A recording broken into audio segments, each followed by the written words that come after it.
Hello guys, कैसे हो आप सब लोग। और आज हम लोग रिवाइज करने वाले हैं इनकम फ्रॉम कैपिटल गेन, जो एग्जाम के पॉइंट ऑफ व्यू से फास्ट ट्रैक रिवीजन है। सारे प्रोविजन में बैक टू बैक डिस्कस करूंगा और ऑब्वियसली ये जो वीडियो है वो सिलेक्टेड प्रोविजन के साथ है जो आपके एग्जाम के लिए बहुत इंपॉर्टेंट है। तो एग्जाम से पहले, हॉल में जाने से पहले या घर पे रिवीजन करते समय आपको ये वीडियो पूरा देखना है, देन आप चैप्टर स्टार्ट कर सकते हो, राइट। सो हम लोग स्टार्ट करते हैं income from capital gain. So income from capital gain होता क्या है? So gain arising from transfer of capital asset, it is called as a capital gain. कोई भी कैपिटल एसेट को आप ट्रांसफर करोगे, ट्रांसफर मतलब सेल करोगे, उससे जो गेन होगा उसको हम लोग क्या कहते हैं बेटा? कैपिटल गेन कहते हैं। तो हम लोग को पहले देखना चाहिए कि कैपिटल एसेट का मतलब क्या होता है। What do mean by the capital asset? Capital asset में क्या क्या आता है, कैपिटल एसेट में क्या क्या नहीं आता। तो कैपिटल एसेट की डेफिनेशन बहुत इंपॉर्टेंट है, बिकॉज एग्जाम में इसके ऊपर short note, specific short notes exam के लिए आ सकती है। कैपिटल एसेट का मतलब क्या? Any kind property of any kind और एनी सिक्योरिटीज, राइट। पर इसमें कैपिटल एसेट के डेफिनेशन में क्या क्या नहीं आता? तो स्टॉक इन ट्रेड नहीं आता, राइट। तो स्टॉक इन ट्रेड जो क्लोजिंग स्टॉक होता है, ओके, वो कैपिटल एसेट के डेफिनेशन में आता, क्योंकि वो कवर होता है income from business and profession. कोई भी पर्सनल इफेक्ट है, राइट, कोई भी पर्सनल इफेक्ट है जो पर्सनली आप यूज कर रहे हो, आपका मोबाइल फोन है, आपकी कार है, आपका लैपटॉप है, आपका वॉच है, ओके, ये आप पर्सनल पर्पस के लिए यूज करो तो कैपिटल एसेट के डेफिनेशन में नहीं आता। पर वो ऑब्वियसली पर्सनल इफेक्ट वाली चीजें मूवेबल होनी चाहिए, राइट। पर इसमें एक पॉइंट है कि पर्सनल इफेक्ट में ज्वेलरी भी आता है बेटा। तो ज्वेलरी है, ऑर्नामेंट्स है, प्रेशियस स्टोन्स है, सेमी प्रेशियस स्टोन है, ये मूवेबल है, पर्सनल इफेक्ट है, पर ये कैपिटल एसेट के डेफिनेशन में आते हैं। सो आपने ज्वेलरी सेल किया, उससे होने वाला gain taxable under the head of capital gain. आपने कोई प्रेशियस स्टोन सेल किया, उससे होने वाला gain is taxable under the head of capital gain. उसके बाद agriculture land is specifically excluded in the definition of the capital asset. Gold bond is excluded in the definition of the capital asset. Special bearer bond is excluded in the definition of the capital asset and deposit certificate which will be excluded in the definition of the capital assets. Clear? Okay, so हम लोग आगे बढ़ते हैं। So capital asset एक बार पता चला कौन सी asset capital asset है या कैपिटल एसेट नहीं है। सो सारे kind, any kind of the security, any kind of the movable, any kind of the property is held as a capital asset, right. तो एक बार ये पता चला कैपिटल एसेट क्या है, तो आपको देखना जरूरी है लॉन्ग टर्म है क्या शॉर्ट टर्म है। So long term and short term depend करता है पोहा के ऊपर। किसके ऊपर बेटा?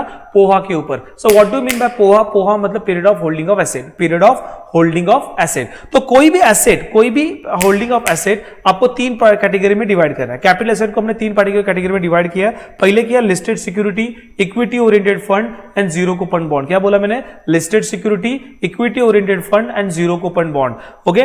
पीरियड ऑफ होल्डिंग देखना है इसके लिए, तो पीरियड ऑफ होल्डिंग इसके लिए 12 मंथ्स है। कोई भी listed security, equity oriented fund and zero coupon bond, इसका होल्डिंग, अभी होल्डिंग आता कैसे? डेट ऑफ परचेस से लेकर डेट ऑफ सेल तक। आपने कभी परचेस किया और कभी बेचा, उसका पीरियड, इसको हम लोग कहते हैं पोहा। अभी इसके लिए पोहा आपको देखना है 12 मंथ्स का। इफ 12 मंथ्स के ऊपर है तो we consider as a long term, 12 month के नीचे है तो we consider as a short term. Is it clear guys? Unlisted share, land, building और both. So unlisted security, land, building और बोथ, इसके लिए period of holding of asset देखना है 24 मंथ्स। 24 मंथ्स के ऊपर पोहा रहेगा तो उसको लॉन्ग टर्म कहेंगे, एंड 24 मंथ के नीचे रहेगा तो उसको हम लोग शॉर्ट टर्म कहेंगे। उसके बाद आपको देखना है unit of depth oriented fund and other capital asset. तो depth oriented fund, any depth oriented fund और एनी कैपिटल एसेट, मतलब जो ऊपर के डेफिनेशन में कवर नहीं है, ऊपर की कैटेगरी में कवर नहीं हुआ, तो ये सारे यहां पे कवर हो जाएंगे। उसके लिए देखना 36 मंथ। 36 मंथ के ऊपर रहेगा तो होगा लॉन्ग टर्म, 36 मंथ के नीचे रहेगा तो शॉर्ट टर्म। देखो ये तो मैंने आपको बताया कि कौन से आपको 12, 24, 36 मंथ्स आपको देखना है। नॉर्मली इसके ऊपर एमसीक्यू ऑब्जेक्टिव पूछा जा सकता है, ट्रू और फॉल्स, और मल्टीपल चॉइस में ये क्वेश्चन पूछे जा सकते हैं। एक्चुअली प्रैक्टिकल सम जो आता है ना 99% ये लॉन्ग टर्म के ऊपर आता है, शॉर्ट टर्म के ऊपर नहीं आता, राइट। 99%, राइट। चलो, तो एक बार ये पता चला कि आपकी जो कैपिटल एसेट है वो लॉन्ग टर्म है क्या शॉर्ट टर्म है, फिर आप डिसाइड करो कि उसका फॉर्मेट कैसे बनाएंगे। देखो उसका फॉर्मेट दो है, एक तो लॉन्ग टर्म का फॉर्मेट एंड दूसरा कौन सा? शॉर्ट टर्म का फॉर्मेट। तो लॉन्ग टर्म का फॉर्मेट क्या आएगा? तो लॉन्ग टर्म का format is very simple. If आपकी कैपिटल एसेट ये लॉन्ग टर्म है तो फॉर्मेट कैसे बनेगा? तो फॉर्मेट इस तरीके से बनेगा, full value of consideration. What do mean bye full value of consideration sir? Full value of consideration मतलब सेल वैल्यू। क्या बेटा? फुल वैल्यू ऑफ कंसिडरेशन का मतलब है सेल वैल्यू। जो सेल वैल्यू होती है वो फुल वैल्यू ऑफ कंसिडरेशन होते हैं। उसमें तीन एक्सपेंस आपको माइनस करना है। पहले माइनस करना है आपको cost of transfer. So what do mean by cost of transfer sir? Cost of transfer मतलब प्रॉपर्टी सेल करने के लिए जो भी खर्चा आता है, जो भी एक्सपेंस होता है, उसको हम लोग कॉस्ट ऑफ ट्रांसफर कहते हैं। उसमें ब्रोकरेज आया, स्टैम्प ड्यूटी आया, अदर चीजें आई, वो सारे कॉस्ट ऑफ ट्रांसफर में आएगा। उसके बाद आपको माइनस करना है इंडेक्स कॉस्ट ऑफ एक्विजिशन। क्या माइनस करना है? Index cost of acquisition. अब इसे इंडेक्स कॉस्ट ऑफ एक्विजिशन कैसे निकालेंगे वो हम लोग फॉर्मूला देखते हैं। और इंडेक्स कॉस्ट ऑफ इंप्रूवमेंट, ये तीन चीजें आपको माइनस करनी है, cost of transfer, index cost of acquisition और इंडेक्स कॉस्ट ऑफ इंप्रूवमेंट। सो अभी इंडेक्स कॉस्ट ऑफ एक्विजिशन निकालने का एक फॉर्मूला है। वो फॉर्मूला क्या कहता है बेटा? So cost of acquisition multiply by CII. So what do you mean by CII? CII stand for cost inflation index. What beta? Cost inflation index. So CII for the year of transfer divided by CII for the year of acquisition. So index cost of acquisition is equal to cost of acquisition multiply by CII for the year of transfer. जिस साल आपने capital asset को transfer किया, जिस साल आपने capital asset को cell किया, उस साल का CII divide by CII for the year of acquisition. जिस साल में आपने उस प्रॉपर्टी को परचेज किया, जिस साल में उस कैपिटल एसेट को आपने खरीदा, उस साल का CII आपको डिवाइड करना है, right? Obviously cost of CII for the year of transfer, CII for the year of acquisition आपको सब में दिया जाएगा। आपको कोई याद करके नहीं जाना, ऑलरेडी CII दिया रहेगा। आपको COA बराबर देखना, CII को बराबर से पिकअप करना है। उसके बाद इंडेक्स कॉस्ट ऑफ इंप्रूवमेंट का फॉर्मूला क्या है? Cost of improvement multiply by CII for the year of transfer. जिस साल में प्रॉपर्टी अपने ट्रांसफर किया, उस साल का CII divide by CII for the year of improvement. जिस साल में प्रॉपर्टी आपने इंप्रूव किया, उस साल का CII आपको लेना है, राइट? तो आपको मिलेगा इंडेक्स कॉस्ट ऑफ एक्विजिशन, आपको मिलेगा index cost of improvement.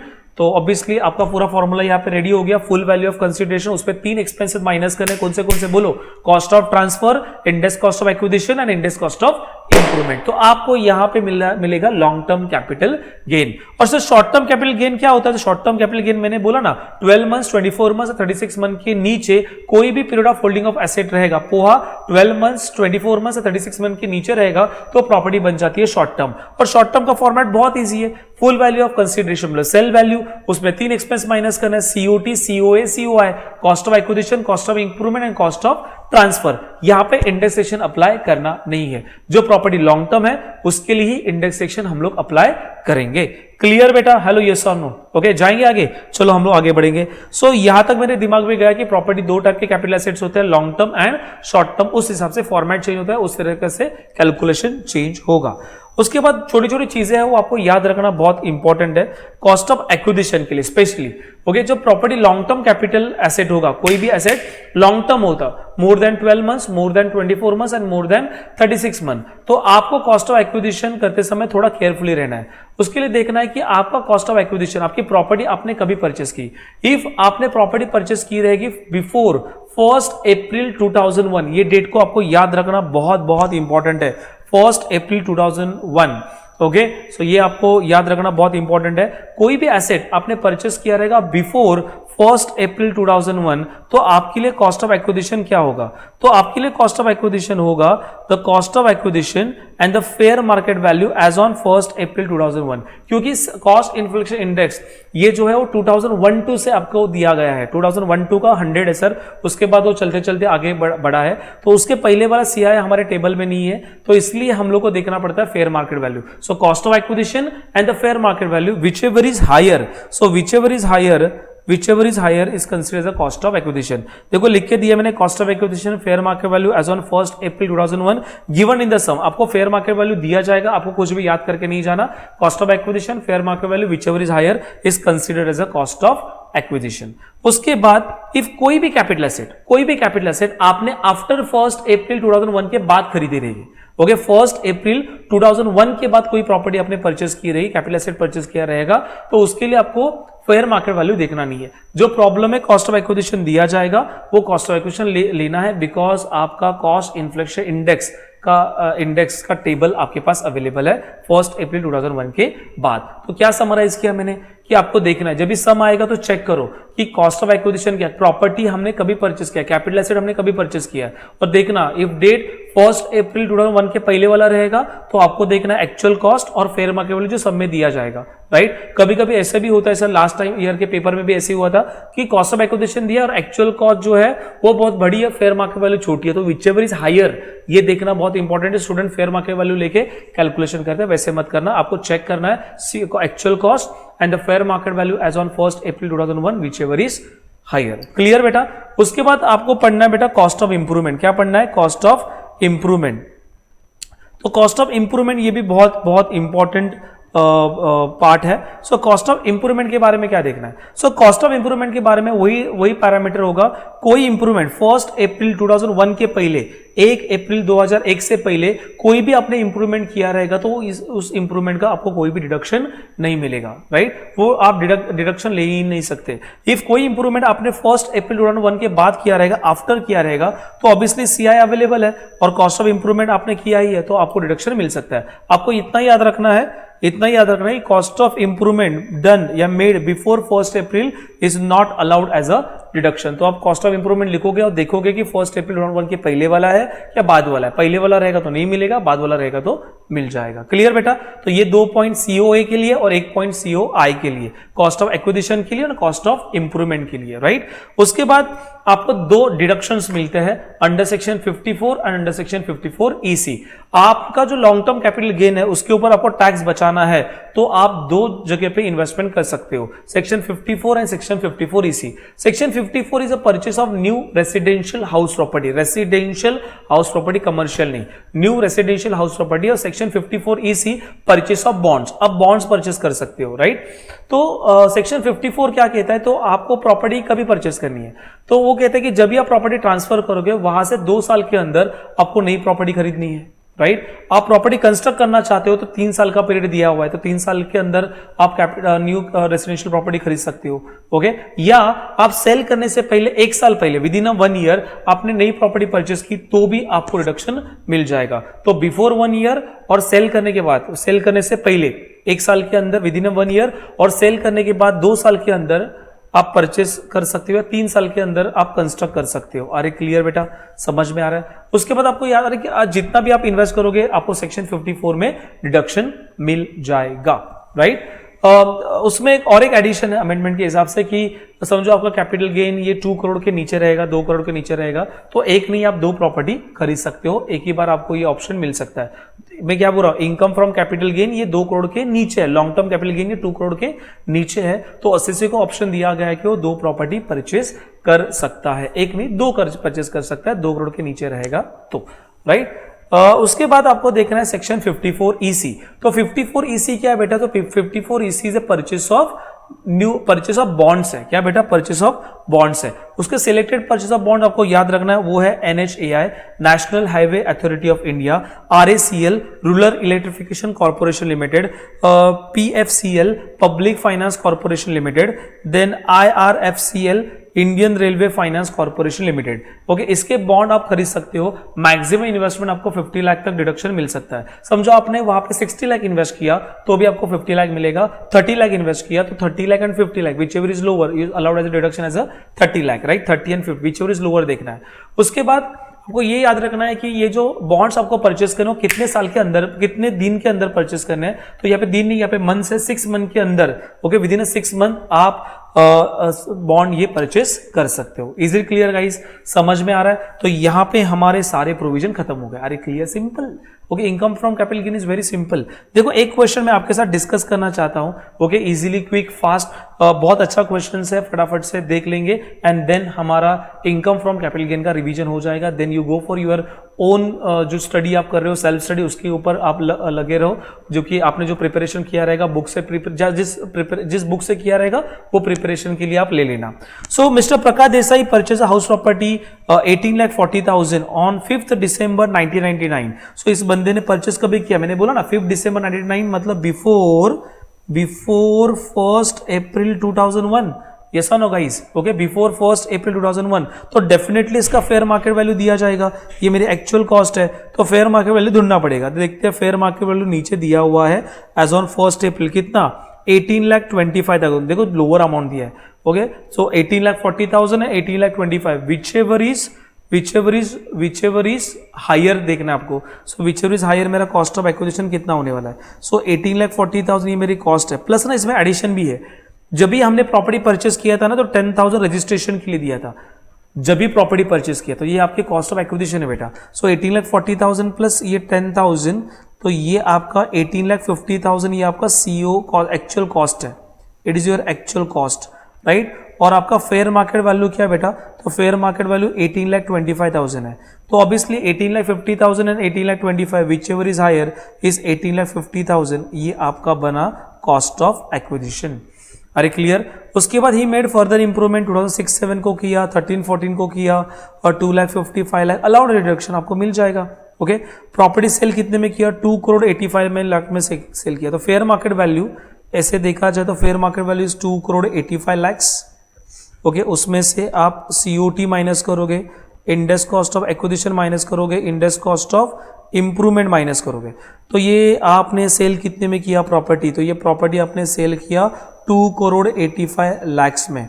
Okay, तो उसके लिए आपने क्या क्या पे किया बेटा, तो उसके लिए आपने ब्रोकरेज पे किया, he paid brokerage 2% of the sale value. तो 2,85 लाख के ऊपर 2,85 लाख के ऊपर 2% अराउंड 5,70,000 ये आपका कॉस्ट ऑफ ट्रांसफर हो रहा है। Are clear? Yes sir. उसके बाद आपको इंडेक्स कॉस्ट ऑफ एक्विजिशन कैसे निकालना है, तो obviously index cost of acquisition निकालने का फॉर्मूला क्या है, सो कॉस्ट ऑफ एक्विजिशन कितना लेने का, 18,50,000 multiply by CI for the year of transfer. तो प्रॉपर्टी सेल कभी किया, तो 2020-23 में किया 331 divide by CI for the year of acquisition. Property हमने 1 अप्रैल 2001 के पहले खरीदी है, तो यही उस दिन का 100 आपको इंडेक्सेशन लेना है बेस वाला। तो 18,50,000 डिवाइड बाय 100 मल्टीप्लाई बाय 331, तो around 61,23,500 61,23,500 is allowed as a deduction. उसके बाद इंडेक्स कॉस्ट ऑफ इंप्रूवमेंट देखा जाए, दो इंप्रूवमेंट है। एक इंप्रूवमेंट उन्होंने किया है 2006-07 में और 13-14 में 2,50,000 एंड 5 लाख रुपीज। तो मुझे बताओ इंडेक्स कॉस्ट ऑफ इंप्रूवमेंट कैसे आएगा। सो कॉस्ट ऑफ इंप्रूवमेंट पहले ये देखते हैं हम लोग 2006-07, तो 2006-07 तो 6-7 का मेरा इंप्रूवमेंट कितना है, तो 6-7 का इंप्रूवमेंट कितना है बेटा, 2,50,000 है, राइट। सो 2,50,000 लेना, तो 2,50,000 divide by CI for the year of transfer 331। अभी 6-7 का CI देख, 6-7 का कितना है, 122 है, तो 122 ले, तो कितना आएगा 2,50,000 divide by 122 multiply by 331 is how much, so this is 6,78,279। उसके बाद 6-7 के बाद आपको जाना है 2013-14, सो 2013-14 के पास जाना है, 2013-14। सो 13-14 का कितना उसने एक्सपेंडिचर किया बेटा, 5 लाख रुपीज एक्सपेंडिचर किया है। सो 5 lakh multiply by 331 divide by 13-14 का CI कितना 220 है, तो डिवाइड बाय 220। अरे clear. So 5 lakh divide by 220 multiply by 331, so this is how much, 7,52,273, right. तो टोटल इंप्रूवमेंट कितना आएगा, एक बार कैलकुलेशन चेक करना, गलत रहेगा तो खुद रेक्टिफाई करो। ओके, मैं यहाँ पे फटाफट सॉल्व कर रहा हूँ। 6,78,279 प्लस 7,52,273, तो ये कितना आएगा 14,30,552। तो ये आ गया मेरा इंप्रूवमेंट 14,30,552। और क्या है, और कुछ नहीं है सर, बाकी मैंने ये तो सब कुछ ले लिया, राइट। तो उसके बाद सोल्ड वाला ले लिया, 2% ले लिया, ठीक है। तो मुझे बताओ इसकी टोटल कितना आएगा। सो 5,70,000 plus 61,23,500 plus 14,30,552, so this will be 81,24,052 minus 2,85 lakh, तो ये आ गया 2,03,75,948। ओके, ये आपका आ गया long term capital gain. Sir इसके ऊपर कोई एग्जम्पशन डिडक्शन कुछ मिलेगा क्या, देखना इसने क्या किया, ही इन्वेस्ट 1,50 लाख इन न्यू रेसिडेंशियल प्रॉपर्टी। सेक्शन कौन सा, 54 के अंदर 1.5 करोड़ का बेनिफिट ये ले सकता है, यस और नो। और सर सेक्शन 54 EC भी है, इसने बॉन्ड भी परचेस किया, RAC बॉन्ड परचेस किया है, कितने में, 40 लाख में, तो यस लिमिट 50 लाख का है, तो पूरा डिडक्शन यहाँ पे मिल सकता है। तो 40 लाख जो है ये माइनस कर देना, तो 2,03 लाख ये आ गया 1,50 lakh minus 40 lakh, so 13,75,948 is a taxable income from income from capital gain. अरे clear? Okay, it's very very simple, कुछ ऐसे कॉम्प्लिकेशन नहीं है sir, is very very simple sum, बहुत ही ईजी है ये क्वेश्चन आपने किया, मतलब पूरा चैप्टर आपने रिवाइज किया। आपको और एक चीज याद रखना, इनहेरिटेंस प्रॉपर्टी के लिए कोई भी प्रॉपर्टी अभी तक आया नहीं है सर पास्ट पेपर्स में, तो भी समझो आ गया तो भी आपको टैकल करने के लिए आना चाहिए। समझो प्रॉपर्टी इनहेरिटेंस वाली प्रॉपर्टी है, और प्रॉपर्टी इनहेरिटेंस से आपकी पापा की प्रॉपर्टी आपके नाम के ऊपर ट्रांसफर हुई कि इस बंदे ने गिफ्ट दे दिया, तो उसके लिए फुल वैल्यू ऑफ कंसिडरेशन क्या होगा? जो प्रॉपर्टी आप सेल करोगे, आप प्रॉपर्टी सेल कर रहे हो तो आपकी सेलिंग वैल्यू आएगी, लेस सीयूटी से ट्रांसफर करते समय जो भी कॉस्ट आएगा वो सीयूटी में आएगा। इंडेक्स कॉस्ट ऑफ एक्विजिशन के लिए आपको कॉस्ट ऑफ एक्विजिशन देखना है, तो प्रीवियस ओनर जिसने प्रॉपर्टी आपको गिफ्ट दिया, जिसने आपको प्रॉपर्टी इनहेरिटेंस के पास से आपके पास आई, तो उसका प्रीवियस ओनर का कॉस्ट ऑफ एक्विजिशन ही आपका कॉस्ट ऑफ एक्विजिशन हो जाएगा। ओनली आपको सीआईआई के लिए केयरफुल रहना है। CII for the year of transfer तो 331 है, CII for the year of acquisition पर आपने प्रॉपर्टी एक्वायर्ड किया ही नहीं है, ओके, प्रीवियस ओनर ने एक्वायर्ड किया, तो कौन सा सीआई लेंगे? प्रीवियस ओनर का, करंट ओनर का? करंट ओनर का। जो करंट ओनर है उसका आपको सीआई यूज करना है। कॉस्ट ऑफ इंप्रूवमेंट सब प्रीवियस ओनर का भी कॉस्ट ऑफ इंप्रूवमेंट और करंट ओनर का भी कॉस्ट ऑफ इंप्रूवमेंट आप क्लेम कर सकते हो। समझ में आ रहा है? ओके, ओनली कंडीशन इतनी है कि वो इंप्रूवमेंट आफ्टर 1 अप्रैल 2001 के बाद का होना चाहिए। Is it clear guys? तो यहां पे मेरा इनकम फ्रॉम कैपिटल गेन खत्म हो रहा है। कोई भी डाउट है तो कमेंट बॉक्स में डाउट मुझे पूछना, मैं ट्राई करूंगा, कोशिश करूंगा उसका आंसर देने का। So all the best for your exam. चलो बाय बाय, टेक केयर, हम लोग नेक्स्ट वीडियो में मिलते हैं।